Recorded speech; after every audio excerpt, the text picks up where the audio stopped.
Coralia Mira vous raconte les instants magiques de Coralia. Magie, astrologie, alchimie, spagyrie. Bienvenue en Arcadie. Bonjour à toutes et bonjour à tous, chers amis arcadiens. J'espère que vous avez passé de bonnes vacances. Je suis ravie de vous retrouver à nouveau pour cette nouvelle rentrée radiophonique. Aujourd'hui, pour cette nouvelle chronique des instants magiques de Coralia, je vous propose de revenir sur nos 7 rayons créateurs. Nous les aborderons en détail, petit à petit, tout au long de l'année. Pour ceux qui n'auraient pas suivi la chronique sur les 7 rayons créateurs, vous pourrez écouter le replay sur Radio Arcadie, l'équipe d'Arcadie dans l'onglet Radio Arcadie. Pour résumer ce que sont les 7 rayons créateurs, on pourrait dire qu'il existe un principe créateur que certains appellent Dieu ou encore Dieu ou la déesse, ou encore principe divin, que l'homme ne pourrait ni voir ni approcher. Ce principe se manifestera dans la nature au travers de ces 7 rayons créateurs. La grande occultiste britannique Alice Bailey nous dit: il y a une seule vie qui s'exprime essentiellement au moyen des 7 qualités fondamentales ou aspects, et secondairement au moyen de la diversité des myriades de formes. Ces 7 qualités radiantes sont les 7 rayons, les 7 vies qui donnent leur vie aux formes, qui donnent au monde de la forme sa signification, ses lois et son incitation à évoluer. Aujourd'hui donc, je vais vous parler du rayon qui est rattaché à la planète Saturne. En effet, en astrologie, il existe les astres errants ou en grec planètes, car ces astres étaient les seuls que les anciens pouvaient voir à l'œil nu. Ils constatèrent qu'ils se meuvaient dans le ciel et revenaient régulièrement au même endroit, et ce, contrairement aux étoiles dites fixes. Fixe parce qu'à l'échelle humaine, les astrologues ne pouvaient en observer le mouvement régulier. Il y avait donc 5 astres errants visibles à l'œil nu: Saturne, Jupiter, Mars, Vénus, Mercure, auxquels venaient s'ajouter les luminaires, le Soleil et la Lune. Ainsi, les anciens appelèrent planètes Saturne, Jupiter, Mars, Soleil, Vénus, Mercure et Lune, qui sont donc au nombre de 7. Ainsi parle la tradition ésotérique. À quoi renvoie ce Saturne? De quoi est-il le symbole? Pour l'aborder sur le plan astrologique, nous nous baserons d'abord sur ce que nous voyons dans le ciel. Saturne est la planète la plus lente à faire sa révolution. Lorsque nous l'apercevons dans le ciel, elle se montre comme ayant un éclat terne à peine visible. C'est pour cela que l'on dira entre autres que Saturne renvoie à la limite entre le visible et le non visible. Si nous réfléchissons en termes d'analogie, procédé cher à la doctrine hermétique, on ne peut s'empêcher de penser au merle. En effet, ce petit oiseau noir est considéré dans la culture celte comme un messager se trouvant à la frontière des mondes visibles et invisibles. Si nous observons le comportement de cet oiseau lorsqu'il daigne se montrer, car nous l'entendons bien plus que nous le voyons, nous pouvons remarquer que si nous l'apercevons, ce n'est que durant un très bref instant. Il vit toujours caché dans les arbrisseaux, les buissons. Et le merle est bien considéré comme un animal lié au même rayon créateur que Saturne. Ça va? Vous me suivez? Si je reprends ainsi la vitesse très lente à laquelle semble se mouvoir Saturne, vue de notre planète Terre, il renvoie au délai, au contretemps, à la lourdeur, au temps. Ainsi, dans un thème astrologique, Saturne apportera des contretemps, des délais, voire des empêchements, surtout s'il est mal configuré, par exemple lorsqu'il occupe le signe du Cancer, où il occupe son lieu d'exil, ou s'il reçoit un mauvais aspect d'une planète maléfique.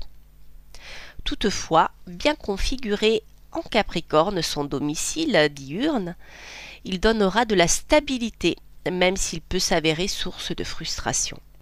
Vous avez souvent entendu dire que Saturne est une maléfique. En effet, si l'on considère ses qualités élémentaires qui sont le froid et le sec, oui, Saturne est une maléfique car contraire à la vie. Prenons un exemple.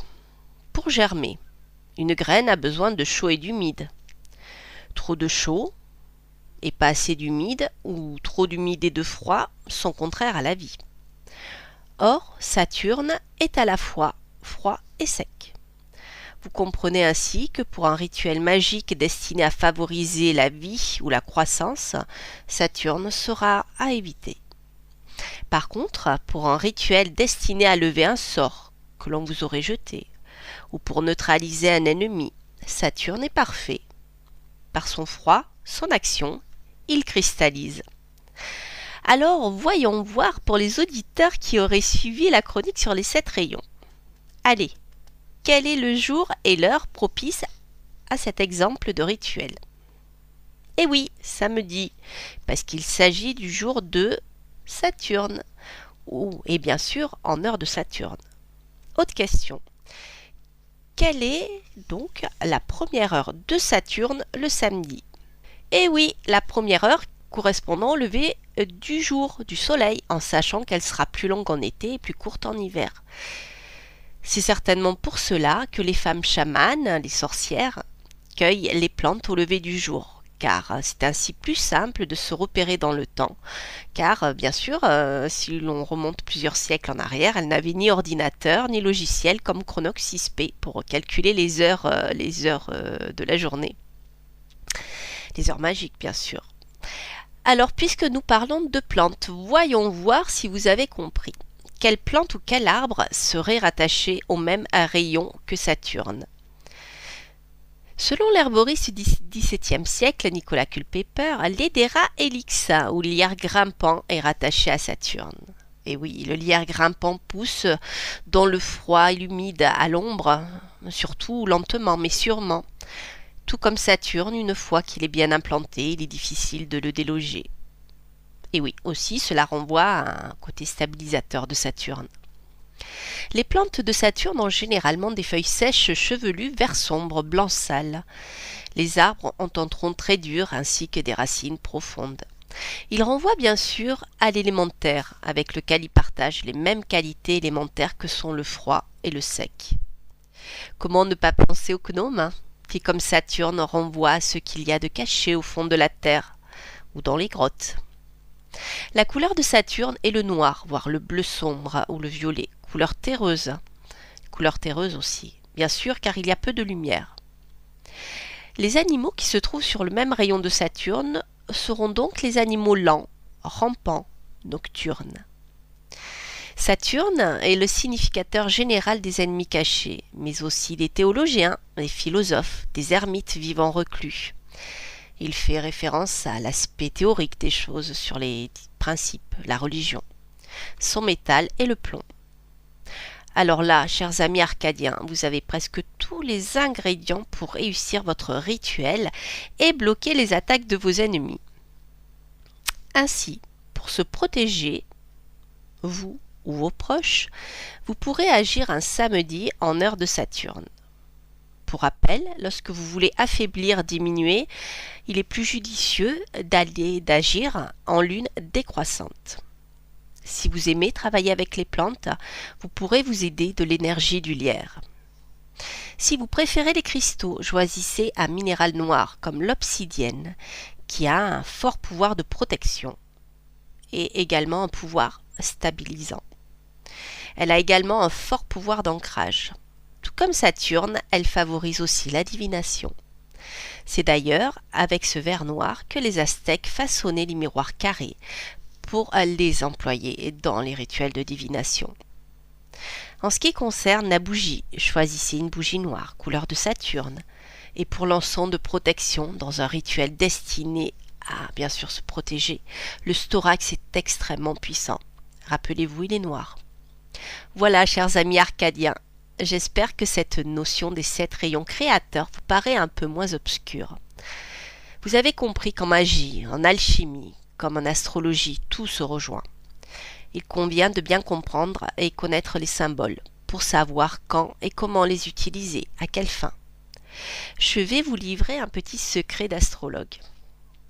Lorsque j'étais adolescente, j'adorais essayer de deviner le signe solaire des gens que je rencontrais, à travers leur physique. Bien sûr, j'appris par la suite que ce n'était pas exactement comme cela qu'on procède. Toutefois, en observant un individu marqué physiquement par la planète Saturne, vous repérerez rapidement cette typologie. Pour cela, je vais vous prendre l'exemple d'une icône du rock, Monsieur Iggy Pop, dit l'iguane. Il est, physiquement parlant, extrêmement saturnien. Grand, maigre, le visage long et osseux, les joues creuses, le regard perçant, les sourcils épais. Saturne, conjoint à l'ascendant, peut donner ses caractéristiques physiques, ce qui est le cas pour Iggy Pop. Au plus proche de nous, je pense à l'acteur français François Leventhal, notamment connu pour son rôle de Patrick Legrand dans Red Dingue. Il possède le même physique saturnien. En ce qui concerne le tempérament de Saturne, on parlera donc de mélancolie, car Saturne renvoie à la bile noire, la mélancole. Voilà, chers amis arcadiens, j'espère que cette chronique vous aura apporté un éclairage sur cette notion abstraite et cachée, car ésotérique. Je suis sûre que vous deviendrez bientôt des magiciens et des alchimistes accomplis, des astrologues très efficaces. Je vous dis à très bientôt sur Radio Arcadie pour de nouvelles aventures magiques. Alors rendez-vous tous les premiers samedis du mois à 10h45 dans les news d'Arcadie. Bye bye. Coralia Mira vous raconte les instants magiques de Coralia. Magie, astrologie, alchimie, spagyrie.